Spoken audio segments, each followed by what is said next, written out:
ശരിയല്ലേ? കേട്ടിട്ടില്ലേ? അയനം എന്ന് പറഞ്ഞാൽ യാത്ര എന്നർത്ഥം. രാമൻ എന്ന് പറഞ്ഞാൽ രാമായണത്തിലെ ഒരു കഥാപാത്രമാണ്. മൂപ്പരുടെ അച്ഛൻ്റെ പേരെന്താ? ദശരഥൻ. അമ്മ നേരത്തെ ശാന്തി പറഞ്ഞു, നമ്മളെയൊക്കെ പോലെ തന്നെ ഒരു അച്ഛൻ്റെ അമ്മയുടെയും മകനായി പിറന്നതാണ്. ശരിയല്ലേ? അപ്പോ രാമൻ സഞ്ചരിച്ചു. ആ വഴിയിലൂടെ കുറേയേറെ പേരെ കൂടിച്ചേർന്നു. അപ്പൊ ഈ രാമനുടെയും പോയിട്ടുണ്ട്, രാവണന്റെയും പോയിട്ടുണ്ട്.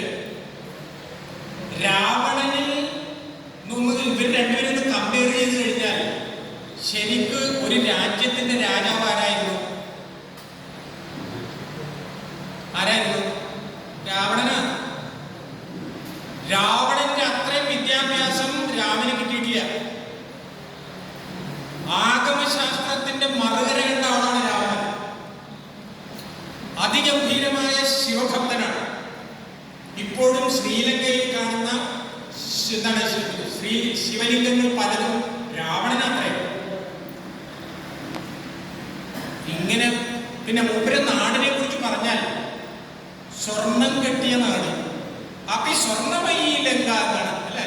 അതായത് സമ്പന്നം, അത്രമേൽ സമൃദ്ധിയുണ്ട്. ആ സ്വർണം പക്ഷേ മൂപ്പര് നേരായ മാർഗത്തിൽ അടിക്കൊണ്ടൊന്നല്ല. അറിയാലോ, കുബേരന്റെ കയ്യിൽ നിന്ന് തട്ടിയെടുത്ത സാധനം. അപ്പൊ സ്വർണം കിട്ടിയ രാജ്യമാണെങ്കിലും ഇന്നും ലങ്കയിൽ സമാധാനമില്ലാത്തതിന് കാരണം എന്താ? നേർവഴിയായിരുന്നില്ല. ഋഷീശ്വരന്മാരുടെ വാക്ക് കേട്ടല്ല.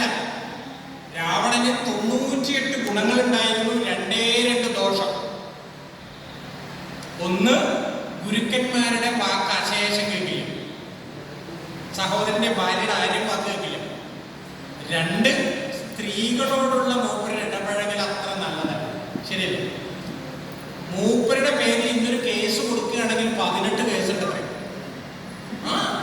ജന്മത്തിൽ ജയിലിൽ ഇറങ്ങില്ല, അങ്ങനത്തെ കേസാണ്. പക്ഷെ ഇപ്പൊ രാവണന്റെ ആളുകളായിട്ട് കുറെ പേര് വരുന്നുണ്ട്.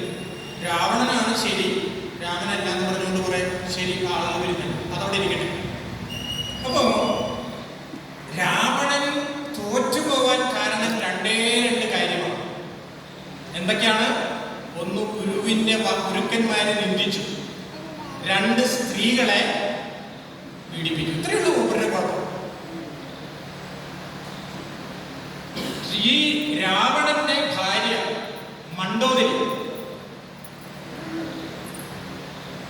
രാവണൻ മരണത്തിന് ശേഷം രാമനെ കാണാൻ പോകുന്ന രംഗമുണ്ട്. യുദ്ധം കഴിഞ്ഞു, രാമൻ പ്രഭാതത്തിൽ ഇങ്ങനെ ഒരു സ്ഥലത്തിൽ വിശ്രമിക്കുന്നു. അപ്പോ സൂര്യപ്രകാശത്തിനൊരു നിഴല് രാമന്റെ ശരീരത്തിൽ സ്പർശിക്കാൻ പോകുന്നു. കാലിൽ നിഴല് നോക്കിയപ്പോൾ അതൊരു സ്ത്രീയാണ്. സ്ത്രീയുടെ നിഴല് സ്പർശിക്കാൻ പോകുന്നു. പെട്ടെന്ന് തീയിൽ ചവിട്ടി എന്നതുപോലെ രാമൻ പെട്ടെന്ന് കാല് വലിച്ചു. നോക്കിയപ്പോൾ സുന്ദരിയായ ഒരു സ്ത്രീ, മുഖം അങ്ങേയറ്റം ദുഃഖിതയായി. ചോദിച്ചു, ആരാണ് ഗൗരി? എന്താണ് ഈ കാട്ടിൽ വരാൻ കാരണം?